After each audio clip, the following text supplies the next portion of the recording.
आज के दौर में, इलेक्ट्रॉनिक्स के दौर में जो सबसे इम्पोर्टेंट चीज़ है वो है ट्रांजिस्टर्स। आप कोई भी इलेक्ट्रॉनिक्स की डिवाइस इमेजिन ही नहीं कर सकते विदाउट ट्रांजिस्टर। ट्रांजिस्टर इलेक्ट्रॉनिक्स के वर्ल्ड में सबसे बेसिक यूनिट है। इसी से सीपीयू बनता है, इसी से रैम बनती है, इसी से हार्ड ड्राइव्स बनती हैं। सबकी जो बेस है वो ये ट्रांजिस्टर है। And believe me, this is the easiest concept to understand and also remember. Start करते हैं। ट्रांजिस्टर्स, तो सबसे पहले ट्रांजिस्टर की एक एग्जांपल देख लेते हैं। ये आप मेरे सामने एक क्रिस्टल देख सकते हैं। इस क्रिस्टल के अंदर हमने 3 रीजन बनाए हैं।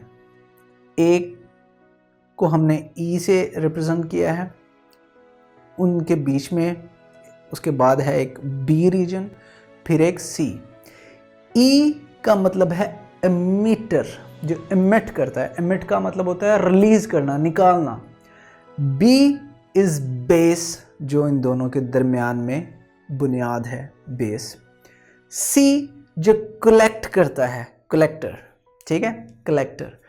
तो ये 3 हमारे पास एक ही क्रिस्टल होती है। डायोड में, पीएन जंक्शन में आपने देखा था, हमने एक क्रिस्टल में सिर्फ 2 इंप्योरिटीज डाली थी तो एक जंक्शन बना था। यहां पे हमारे पास 2 जंक्शंस हैं बेसिकली। एक एमिटर और बेस के दरमियान में जो लाइन है ये एक जंक्शन है। इसी तरह एक जो कलेक्टर और बेस के दरमियान में है ये एक रीजन है। तो बेसिकली हमारे पास यहां पर 2 पीएन जंक्शंस ही हैं। अब ई जो है वो एन टाइप भी हो सकता है। हम सबसे पहले एन पी एन को डिस्कस कर लेते हैं। तो हमारे पास एमिटर जो है वो एन टाइप है, जो बेस है वो पी टाइप है, जो कलेक्टर है वो एन टाइप है। और आपको याद होना चाहिए, हमने बड़े डिटेल में पढ़ा था कि एन टाइप में जो मेजॉरिटी चार्ज कैरियर्स होते हैं वो इलेक्ट्रॉन्स होते हैं, फ्री इलेक्ट्रॉन्स। जो पी टाइप रीजन होता है उसके अंदर hole charge, major charge carriers होते हैं। इसी तरह एन में भी अगेन सेम। तो ऐसा क्यों है, ये अरेंजमेंट क्यों है, इसी फॉर्म में क्यों है? एंड मेरे ख्याल में ये हिस्ट्री का सबसे बड़ी इन्वेंशन थी this transistor, because this change the world forever. खैर, तो ऐसा क्यों है वो भी हम आगे पढ़ेंगे और आगे इसको समझेंगे। यहाँ पर हम इनके सिर्फ नाम देख लेते हैं। E is emitter, B is base, C is collector. और ये हम हमेशा 2 सिमिलर रीजन्स के दरमियान में एक रीजन को हम सैंडविच करेंगे। इस केस में हमने 2 N रीजन्स के दरमियान में एक P रीजन को सैंडविच किया हुआ है। ऑल्टरनेटली हम 2 P रीजन के दरमियान में एक N रीजन को भी सैंडविच कर सकते हैं। तो जाहिर है वी आर ईदर फिजिसिस्ट और engineers and we like having symbols, symbolic चीज़ होना। हम इतना बड़ा ड्रॉ करना इज़ डिफ़िकल्ट। तो इसकी सिंबल जो है वो आप इस तरह देखेंगे, जिस तरह आपने डायोड की देखी थी इसी तरह आप इसकी सिंबल देखेंगे। ई है, ई के बाद एक लाइन है जो नीचे की तरफ जा रही है, वी टाइप शेप है, फिर वो ऊपर आती है एंड देन फिर एक जो है लाइन है, तो उसे हमने कलेक्टर का है सी। ये हमारे पास ई है एंड नीचे हमारे पास बी यानी बेस है। अब यहाँ पे जो आपने याद रखनी है, I can help you. Mnemonics आपके अपने होने चाहिए। चूँकि मैंने बनाए थे तो मुझे याद हैं कुछ मेरी एफएससी के टाइम से। तो पी रीजन के लिए कि ये एनपीएन है, ये सिंबल क्या है, एनपीएन है या पीएनपी है, आपको कैसे याद रखना है? जो आप एरो देख रहे हैं एमिटर पे वो ऊपर की तरफ है, ऊपर में पी आता है, तो that is base is P, तो दिस इज एनपीएन। आगे भी हम इसकी प्रैक्टिस करेंगे। तो अब तक जो हमने देखा वो क्या देखा कि एक ट्रांजिस्टर है, सिंगल क्रिस्टल से बना होता है। वो जो क्रिस्टल है वो जर्मेनियम या सिलिकॉन की भी हो सकती है। फिर हमने ये भी देखा इसके 3 रीजन्स थे। कौन सा? सेंट्रल रीजन जिसे हमने बेस का नाम दिया। इसके अलावा 2 अदर रीजन्स थे जिनके दरमियान में बेस सैंडविच थी, वो दो रीजन कौन से थे? Emitter and collector. और फिर मैंने आपको ये भी कहा कि ये एनपीएन ट्रांजिस्टर हो सकते हैं एक टाइप, या पीएनपी टाइप जो है वो ट्रांजिस्टर की हो सकती है। अगर हम एनपीएन की देखेंगे तो वो हमारे पास कुछ ऐसी बनेगी, एंड सॉरी एनपीएन की हमारे पास ऐसी बनेगी, पीएनपी की हमारे पास ऐसी बनेगी। जैसे मर्जी कर लीजिए, इट्स वेरी इजी। अब जो इंपॉर्टेंट चीज याद रखने वाली है कि एनपीएन में बेस पी है तो ये ऊपर की तरफ एरो होगा इसके सिंबल में, और पीएनपी में बेस एन है रीजन, तो एन का मतलब नीचे, तो यहाँ पे एरो नीचे होगा। तो ये सिंबल्स आपको याद रखनी आसान हो जाएंगी। तो अगेन सेंट्रल रीजन बेस जो है वो पी टाइप होगी एनपीएन ट्रांजिस्टर में हमारे पास, और ये सैंडविच हुआ होगा बिटवीन एमिटर एंड कलेक्टर, जहाँ पे एमिटर एंड कलेक्टर दोनों एन होंगे, एन रीजन होंगे। कन्वर्सली पीएनपी ट्रांजिस्टर में इसका बिल्कुल उल्ट होगा, और मैं आपको बता चुका हूँ। सिंबल आपको याद रखना बड़ा आसान है, बेस इज एन नीचे, तो इसका एरो नीचे की तरफ होगा। सेंट्रल रीजन होगी एन टाइप, और ये दो एमिटर एंड कलेक्टर जो पी टाइप के हैं उनके दरमियान में सैंडविच हुआ होगा। अब जो पीएनपी है इसको हम यहाँ पर ड्रॉ कर लेते हैं। एक और चीज़ आपने याद रखनी है कि जो बेस है वो बहुत थिन होती है, 10⁻⁻⁴ मीटर उसकी इन दैट ऑर्डर उसकी थिकनेस होती है, यानी इतनी वो थिन होती है। कलेक्टर हमेशा एमिटर से बड़ा होगा, लार्ज होगा। क्यों? क्योंकि उसने आने वालों को कलेक्ट करना है, ठीक है, तो कलेक्टर बड़ा होगा। एमिटर जो है उसके अंदर ग्रेटर कॉन्सेंट्रेशन ऑफ इम्प्योरिटी होगी। क्यों? क्योंकि उसने भेजना है, इमिट करना है, ज़्यादा उसके पास चार्ज कैरियर्स होंगे तो वो भेजेगा ना, इसलिए उसके अंदर जो इम्प्योरिटी है उसकी कॉन्सेंट्रेशन कलेक्टर के मुकाबले में ज़्यादा होगी। तो जिस तरह हमने देखा था कि transistor is nothing but 2 PN junctions, और वो कौन कौन से पीएन जंक्शन है? एक जो एमिटर और बेस के दरमियान में है, दूसरा जो कलेक्टर और बेस के दरमियान में है, ये पीएन जंक्शंस हैं। और आप देख सकते हैं कि ये हमारे पास ये वाला जो रीजन है ये एमिटर और बेस के दरमियान में है, हम इसे एनपी रीजन, ऑब्वियसली ये हमारे पास एनपी डायोड की तरह का होगा जब हम इसे स्टडी करेंगे। इसी तरह अगर हमारे पास कलेक्टर जो है वो एनपीएन ट्रांजिस्टर और कलेक्टर हमारा एन रीजन है और ये हमारा बेस जो है ये पी रीजन है, तो ये हमारा एक पीएन जंक्शन बन गया। तो बेसिकली ये 2 पीएन जंक्शन हो गए। नेक्स्ट हमें मालूम है, हम पढ़ चुके हैं कि एन टाइप का मतलब है इसमें फ्री इलेक्ट्रॉन्स होंगे, तो हम सिर्फ एक बना लेते हैं आसानी के लिए। इसी तरह हम उसमें भी एक इलेक्ट्रॉन बना लेते हैं, और पी टाइप में हम एक होल बना लेते हैं। ऑब्वियसली बहुत सारे होंगे बट अंडरस्टैंडिंग के लिए हम इनको ऐसे ड्रॉ कर लेते हैं। अब एक चीज़ मैं आपको ऐड कर देता हूँ, बताता हूँ यहाँ पे ट्रांजिस्टर को समझने के लिए, और हम हमेशा ऐसे ही करेंगे। मैं पोलैरिटी देता हूँ, एन रीजन के साथ जो टर्मिनल कनेक्ट हो रहा है वहाँ पे मैं नेगेटिव वोल्टेज अप्लाई करता हूँ। इसी तरह जो एमिटर पे नेगेटिव कर दिया, कलेक्टर पे मैं पॉजिटिव चार्ज अप्लाई करता हूँ और 2+ लिख देता हूँ। 2+ का मतलब है ये बड़ी बैटरी होगी, ज़्यादा वोल्टेज होगा। अब अगर मैं आपसे पूछूं कि बताइए ये जो पीएन मेरा जंक्शन है ये फॉरवर्ड बायस्ड होगा या रिवर्स बायस्ड होगा? आप कहेंगे सर आपने पॉजिटिव जो है वो दिया है एन रीजन को, एन रीजन में इलेक्ट्रॉन होते हैं, इलेक्ट्रॉन पे नेगेटिव चार्ज आती है, पी रीजन सबको अपनी तरफ खींच लेगा और इस जंक्शन से दूर चला जाएगा, इस वजह से ये रिवर्स बायस्ड है। एंड आप बिल्कुल सही कह रहे होंगे। इसी तरह जब मैं इस एन रीजन और पी रीजन की बात करूं कि इसके ऊपर मैंने कौन सा बायसिंग किया है, रिवर्स या फॉरवर्ड, तो आप कहेंगे सर एन टर्मिनल पे आपने नेगेटिव वोल्टेज दिया है, तो यहां पे नेगेटिव में इलेक्ट्रॉन्स होंगे और वो उस नेगेटिव से रिपेल करेंगे, तो इसका मतलब ये जो मेरा जंक्शन है ये फॉरवर्ड बायस जंक्शन है। अंडरस्टैंडिंग बहुत इजी है जो हम पीछे से करते हैं। अब मैं आपको बताता हूं कि होता क्या जब ये हम वोल्टेज अप्लाई करते हैं। बिकॉज हमने हायर पोटेंशियल अप्लाई किया है कलेक्टर के ऊपर, पोटेंशियल का मतलब एक पॉजिटिव इलेक्ट्रिक फील्ड होगी, ये इलेक्ट्रिक फील्ड यहां से स्टार्ट होगी और इसका इफेक्ट बेस पे भी जाएगा, क्योंकि हमने ली स्ट्रॉन्ग बैटरी है, बेस पे भी जाएगा और एन टाइप तक इसका इफेक्ट इस इलेक्ट्रिक फील्ड का फील किया जा सकता है। ठीक है, तो इस फॉरवर्ड बायस्ड की वजह से यहां से इलेक्ट्रॉन आएगा बेस, अब बेस थिन है, तो हमारे इलेक्ट्रॉन के पास क्या क्या पॉसिबिलिटीज हैं? हमारे इलेक्ट्रॉन के पास पॉसिबिलिटी है वो आए, पी टाइप रीजन में मौजूद होल के साथ कंबाइन हो और बेस के थ्रू नीचे चला जाए, ये पहली पॉसिबिलिटी है।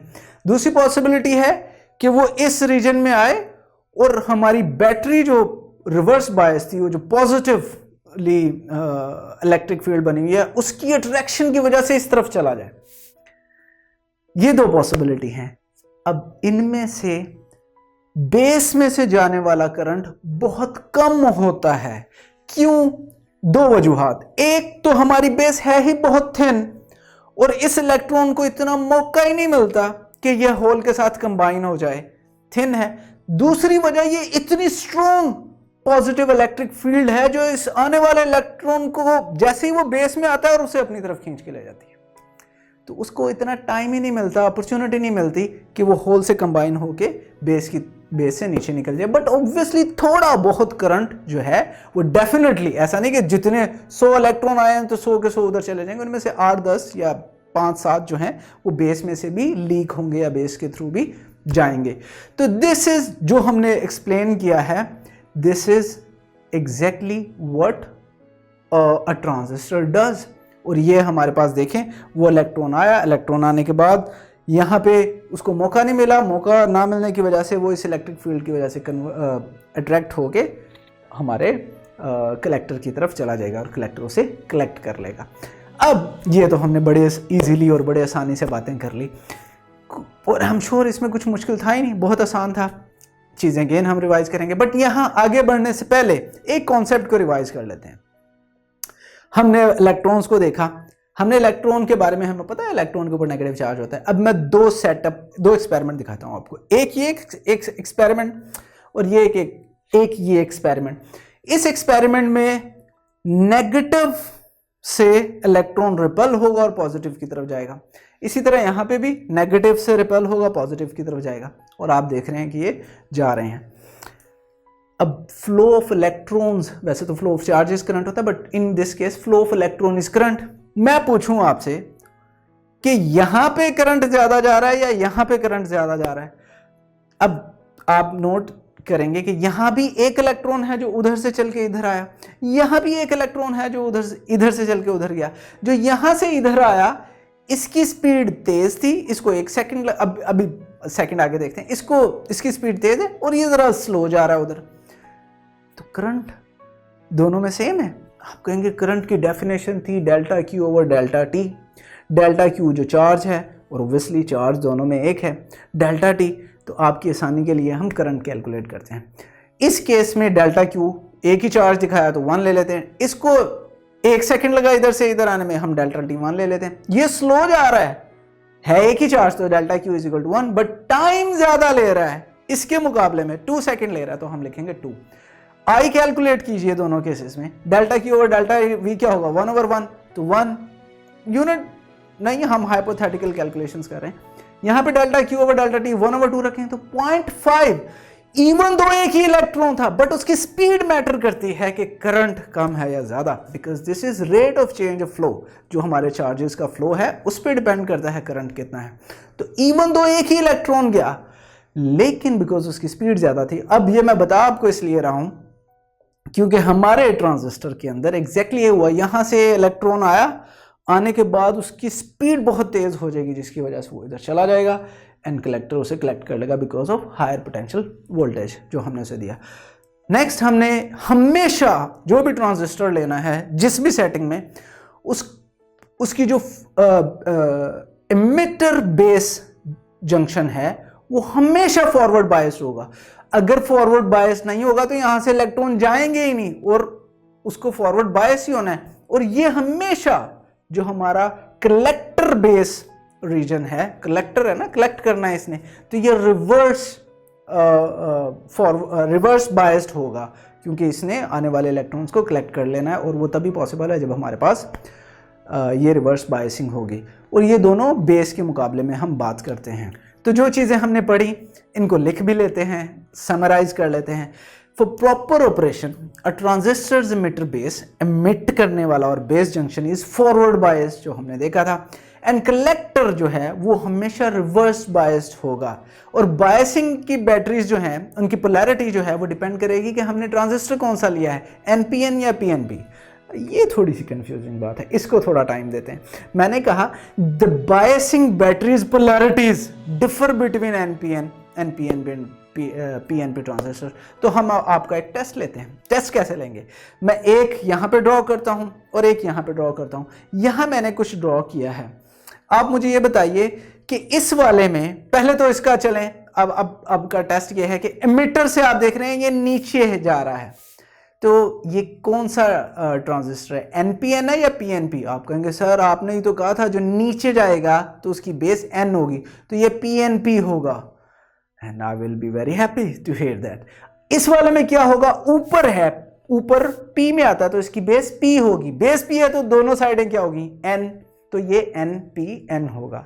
यहां भी आपने thank you very much, you guessed it right. अब पोलैरिटीज क्या हैं, हम उसको सर्किट को कंप्लीट करते हैं। अब मुझे बताइए कि मैंने इस पी वाले रीजन को फॉरवर्ड बायस्ड करना है, तो ये जो मेरी बैटरी है जो मेरे एमिटर के ऊपर कनेक्टेड है, इसकी पोलैरिटी क्या होगी? ऑब्वियसली पी को पॉजिटिव मिलेगा तो ये फॉरवर्ड बायस्ड होगा ना। तो इसलिए आप देखिए ये प्लस जो है टर्मिनल हमने पी के साथ कनेक्ट किया हुआ है। इस वाले में क्या होगा, ऑब्वियसली हमने इस कलेक्टर बेस को रिवर्स करना है। कलेक्टर हमारा पी है तो हमें क्या करना पड़ेगा, उसके साथ नेगेटिव टर्मिनल जोड़ना पड़ेगा। और आपने देखा हमने नेगेटिव टर्मिनल जोड़ दिया।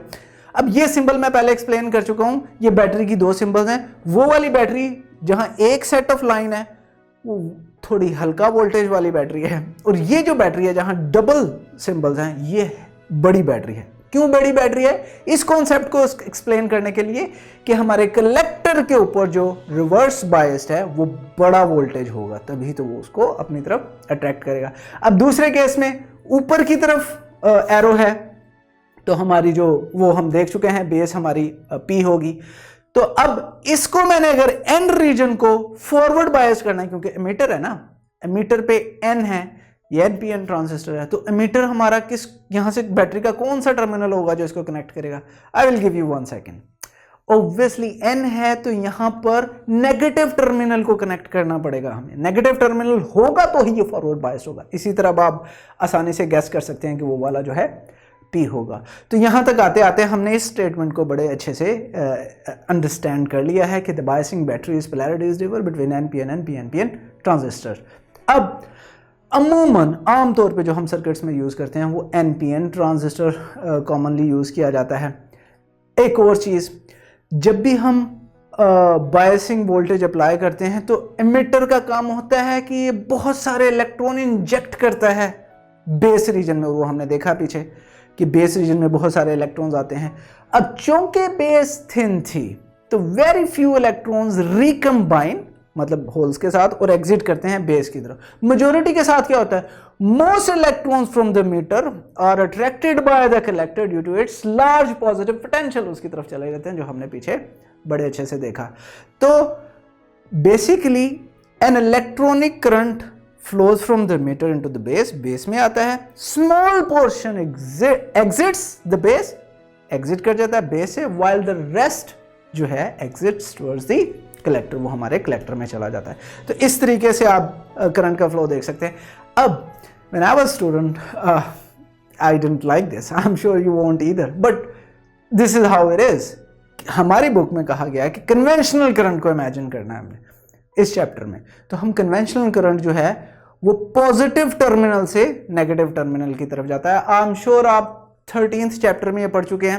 And even today I was speaking to some students and they were saying कि sir why conventional, why not electronic, because electron को इमेजिन करना ईजी होता है, पॉजिटिव हो ये। तो मैंने कहा कि जब करंट डिस्कवर हुआ था तो हमने कहा था current flows from higher potential to lower potential, और हमने हायर पोटेंशियल को पॉजिटिव दिया सिंबल, और ऑब्वियसली पॉजिटिव से पॉजिटिव ही दूर जाएगा ना। But anyhow, to cut the long story short, हमें कन्वेंशनल, आपने आसानी के लिए imagine this is what I did. Imagine आपने इलेक्ट्रॉनिक करंट करना है और जो डायरेक्शन है वो आपने रिवर्स कर देनी है कन्वेंशनल के लिए, तो समझने में आसानी हो जाएगी। बहरहाल करंट हमारा ऐसे फ्लो करेगा। बुक की लाइन के हिसाब से in future discussion conventional current is preferred. अब हमने देखा कि जो करंट इमिटर से आया था वही करंट तो बेस और कलेक्टर में गया था। इसका मतलब IE अगर मैं कहूँ 100 है तो उसमें से IC प्लस IB ही होगा ना, जो बेस में गया और वो कलेक्टर में गया करंट, वो हमारे IE के इक्वल ही होगा। यहाँ पे IE जो है एमिटर करंट है, IC जो है हमारा कलेक्टर करंट है और IB जो है बेस करंट है। अब किसी भी ट्रांजिस्टर के लिए हम गेन की बात करते हैं कि इसका गेन क्या है, तो हर इसकी बेसिकली एक रेशो होती है, बीटा से हम रिप्रेजेंट करते हैं IC और IB, और हम ये डिस्कस कर चुके हैं पीछे कि IB बहुत थोड़ा होता है, IC ज़्यादा होता है। अब ओब्वियसली अगर किसी बड़े नंबर को किसी छोटे नंबर से डिवाइड करेंगे तो जो आंसर आएगा वो हाई आएगा। तो जो गेन करंट गेन है हमारे ट्रांजिस्टर का उसको बीटा से रिप्रेजेंट करते हैं, it is high typically in hundreds. तो this was in the most simplest and easy way हमारा ट्रांजिस्टर। इसके बारे में मज़ीद बात करेंगे बट